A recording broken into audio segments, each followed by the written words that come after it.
Yes. So we have now solid state, few properties of solids. Property अभी जो हम पढ़ रहे हैं वो है इलेक्ट्रिकल प्रॉपर्टी, और एक हमारी लास्ट में होगी मैग्नेटिक प्रॉपर्टी, जो हम इसके बाद करेंगे. इलेक्ट्रिकल प्रॉपर्टी किसकी है? सॉलिड्स की है. और इसके अंडर में हम किसको पढ़ेंगे डिटेल में? सेमीकंडक्टर्स को. अब based on electrical property is actually ease with which the current can flow. ease with which, electrical property से क्या मतलब है? ease with which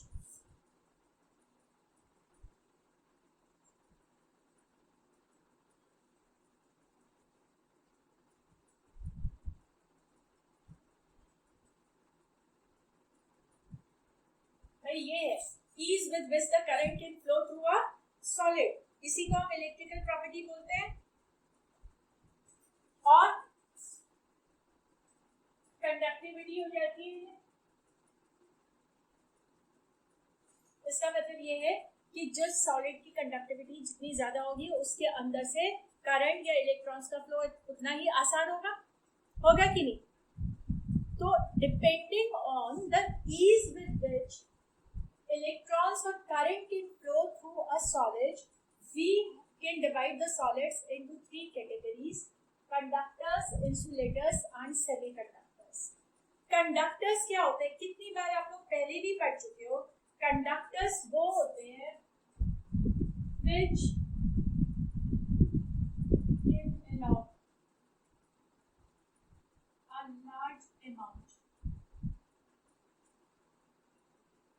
of current, which can allow a large amount of current to pass through them easily.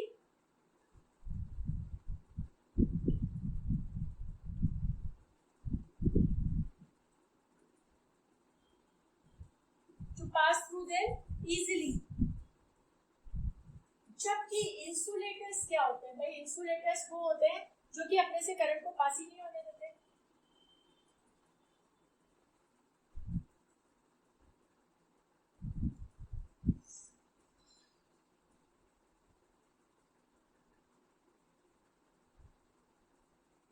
Do not allow current to pass through them or to flow through them. जबकि जो हमारे semiconductors है वो actually conductors और insulators के कहीं बीच में लाई करते हैं. मतलब इनकी कंडक्टिविटी इंसुलेटर से तो ज्यादा होती है पर कंडक्टर से कम होती है. मतलब इंसुलेटर से तो ज्यादा करंट को फ्लो करने देते हैं पर कंडक्टर से कम. तो क्या समझा हमने कि conductivity of semiconductors, their conductivity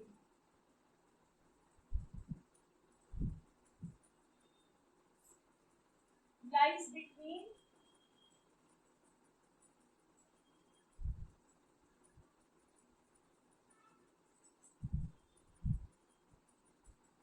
conductors and insulators. Lie between conductors and insulators.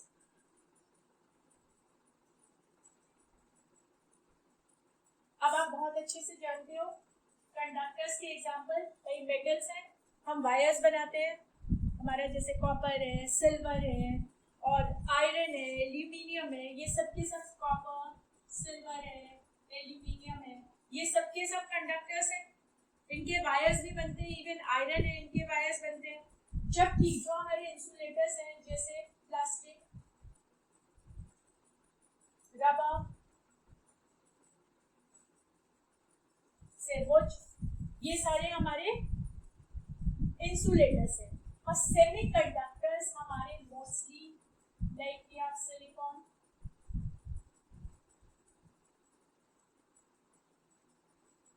Germanium. These are our semiconductors.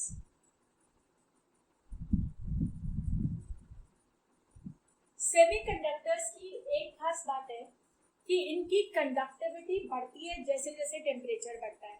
मतलब जब टेम्परेचर एब्सोल्यूट जीरो होता है. एब्सोल्यूट जीरो कितना टेम्परेचर होता है? एब्सोल्यूट जीरो कितना होता है? 0 केल्विन. जब 0 केल्विन टेम्परेचर होता है तो इनकी कंडक्टिविटी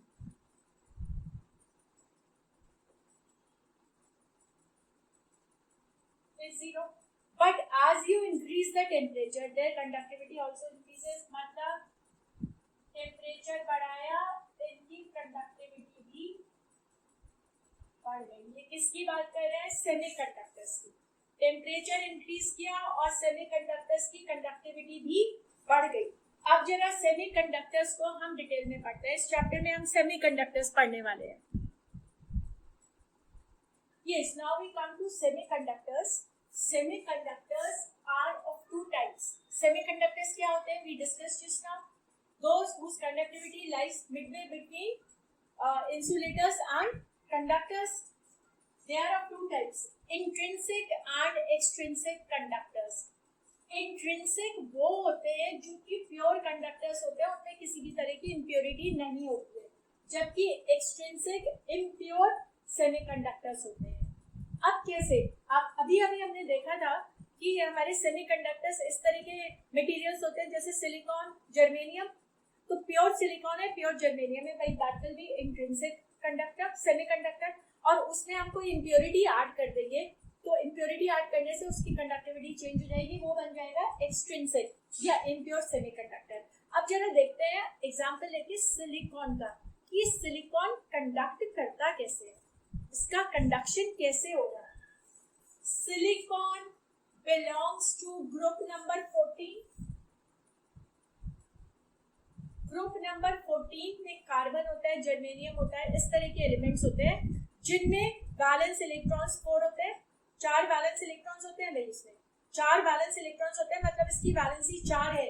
तो देखो ये सिलिकॉन आपस में बॉन्ड फॉर्म कर रहा है. कैटिनेशन प्रॉपर्टी कुछ पढ़ा था आपने पहले, इसमें भी कैटिनेशन होती है, सबसे ज्यादा कार्बन में होती है, पर इसमें भी होती है. तो ये 4 बॉन्ड फॉर्म कर सकता है क्योंकि इसके पास 4 वैलेंस इलेक्ट्रॉन्स है. ये देखो हर सिलिकॉन ने 4 बॉन्ड फॉर्म किए, हर सिलिकॉन ने 4 बॉन्ड फॉर्म किए. अब हुआ क्या, जब हमारा टेम्परेचर सपोज 0 डिग्री केल्विन है, 0 डिग्री केल्विन है, 0 डिग्री केल्विन मतलब एब्सोल्यूट टेम्परेचर. और आपको मालूम है एब्सोल्यूट टेम्परेचर जो है मिनिमम पॉसिबल टेम्परेचर होता है. Absolute zero is the minimum possible temperature at which everything should liquefy and all molecular motion ceases. Molecular motion हो ही नहीं रहा है, मतलब सब कुछ जो है स्लीपिंग मोड में है एक तरह से. तो उस वक्त इस सिलिकॉन की चारों वैलेंसीज सेटिस्फाइड है, कोवेलेंट बॉन्ड बने हुए हैं, भाई ये बॉन्डिंग हुई भी है और इलेक्ट्रॉन्स में एनर्जी ही नहीं है, हीट ही नहीं है, इतना कम टेम्परेचर है. तो उनका मॉलिक्यूलर मोशन, इलेक्ट्रॉन्स का जो मोशन है, जो इलेक्ट्रॉन्स के मूवमेंट की स्पीड है, वो 0 है. 0 है कि नहीं, क्योंकि एनर्जी नहीं है, ताकत ही नहीं है. अब सोचो जैसे जैसे हमने इसका टेम्परेचर बढ़ाया वैसे वैसे क्या होने वाला है. जैसे जैसे टेम्परेचर बढ़ाया वैसे वैसे इलेक्ट्रॉन्स की एनर्जी बढ़ेगी कि नहीं.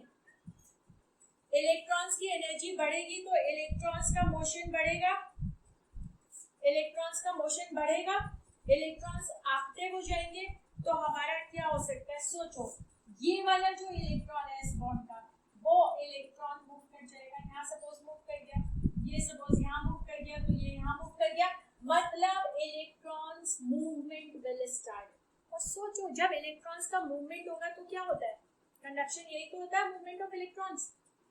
कंडक्शन क्या है, conduction of current, movement of electrons ही तो है कि नहीं. यस और नो, मूवमेंट ऑफ इलेक्ट्रॉन्स है. और ये टेम्परेचर बढ़ाने से इलेक्ट्रॉन्स का मूवमेंट शुरू हो गया, तो ये कंडक्टर बन गया कि नहीं. और क्योंकि इसमें कंडक्शन किसके कारण हुआ है, हीट के कारण हुआ है, इसलिए ऐसे कंडक्टर्स को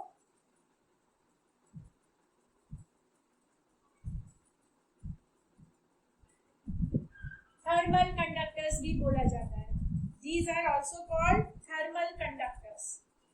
These are also called thermal conductors. जबकि हमारे जो extrinsic conductors हैं वो दो तरह के हैं.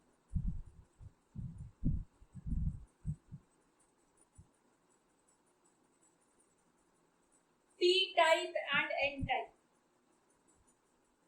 P type and N type. P type and N type. दो तरह के हमारे कंडक्टर्स हैं extrinsic. Now coming to P type and N type extrinsic semiconductors. Extrinsic का मतलब है जो इम्प्योर है, जो इम्प्योर है। अब देखो हमारे पास ये 13, 14 और 15 ग्रुप के एलिमेंट्स हैं। अभी हमने डिस्कस किया था कि जो 14 ग्रुप के एलिमेंट्स हैं उनमें से कुछ एलिमेंट्स सेमीकंडक्टर्स होते हैं, ये वाले, इनको हम सेमीकंडक्टर्स की तरह यूज करते हैं। बट पता है प्रॉब्लम क्या है, ये जो प्योर सेमीकंडक्टर्स हैं जिनको हम इंट्रिंसिक बोलते हैं, इनकी कंडक्टिविटी बहुत कम होती है।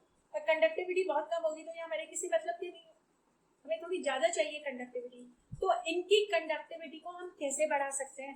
हम इनकी कंडक्टिविटी को बढ़ा सकते हैं इसमें कोई और थोड़ा सा एलिमेंट ऐड करके, और वो एलिमेंट जो इसमें ऐड करते हैं वो या तो ग्रुप 13 का होता है या ग्रुप 15 का होता है मोस्टली। अभी देखेंगे कैसे होता है। ग्रुप 13 या ग्रुप 15 का एलिमेंट हम इसमें ऐड कर देंगे तो ये इम्प्योर बन जाएगा, ये बन जाएगा एक्सट्रिंसिक टाइप सेमीकंडक्टर।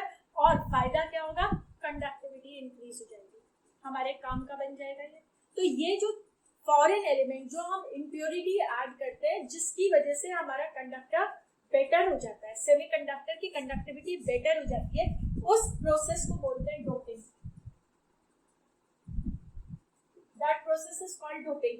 मतलब हम इंट्रिंसिक सेमीकंडक्टर की अगर डोपिंग करते हैं इसकी या इस ग्रुप की इम्प्योरिटी के साथ, तो वो हमारा एक्सट्रिंसिक सेमीकंडक्टर हो जाएगा और उसकी कंडक्टिविटी काफी इंक्रीज हो जाएगी, उसकी कंडक्टिविटी काफी इंक्रीज हो जाएगी। So it will become what a better semiconductor means extrinsic conductors are obtained from intrinsic semiconductors। ये बात याद रखनी है, एक्सट्रिंसिक को हम इंट्रिंसिक से ही बनाते हैं भाई, इंट्रिंसिक तो प्योर है, कंडक्टिविटी कम है, उसकी डोपिंग कर दी। डोपिंग कैसे करी?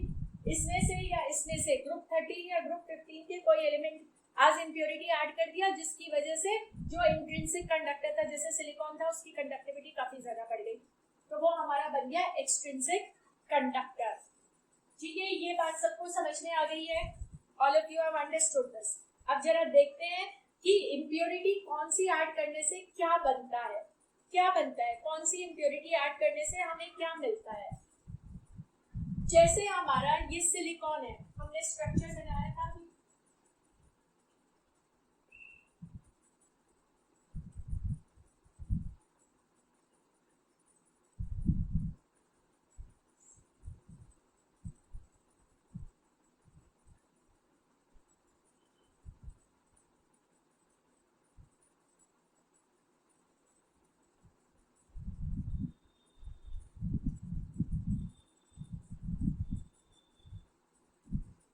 ये हमने बनाया था, ये हमारा स्ट्रक्चर है भाई, ये तो हमारा इंट्रिंसिक सेमीकंडक्टर है।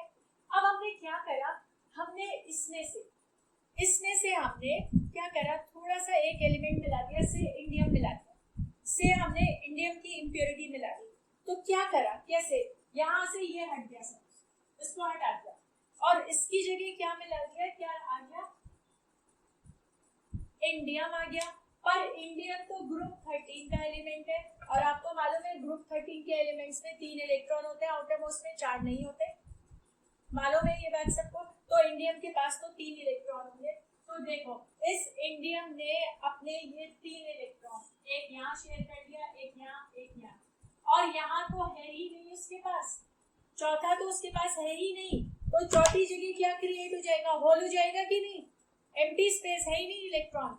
और इसके पास यहाँ पर क्या रह जाएगा, एक इलेक्ट्रॉन रह जाएगा क्योंकि इसका चौथा इलेक्ट्रॉन तो यूज ही नहीं हुआ, इसके पास ये इलेक्ट्रॉन बच गया है। इस पर फोकस करो, इस पर आपको फोकस करना है।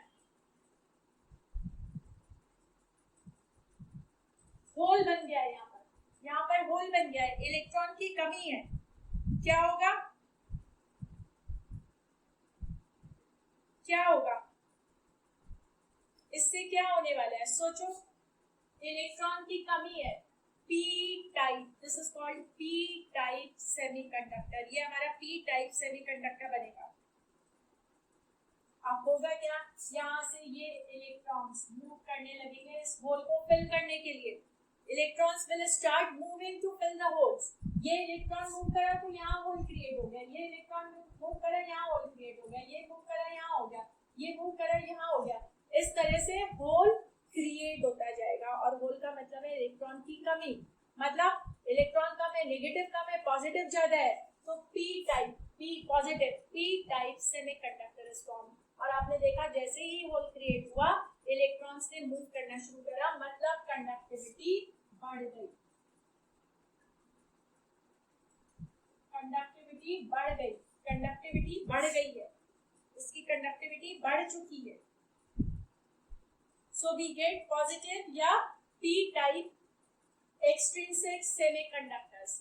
अब जरा हम देखते हैं कि हमने ग्रुप 13 की इम्प्योरिटी ऐड करी, मतलब ग्रुप 13 के एलिमेंट से डोपिंग करी तो हमारे कंडक्टिविटी किस तरह बढ़ी और पी टाइप मिल गया। अब देखते हैं ग्रुप 15 से करते हैं तो क्या होगा।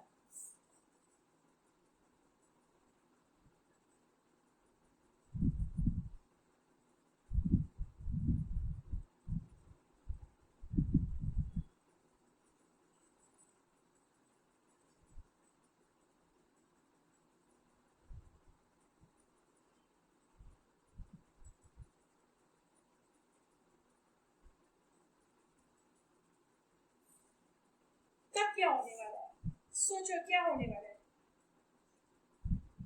ग्रुप 15 का मतलब है सपोज आर्सेनिक ऐड कर दिया हमने, लो भाई यहाँ से इसको हटा देते हैं, यहाँ आ गया है हमारा आर्सेनिक।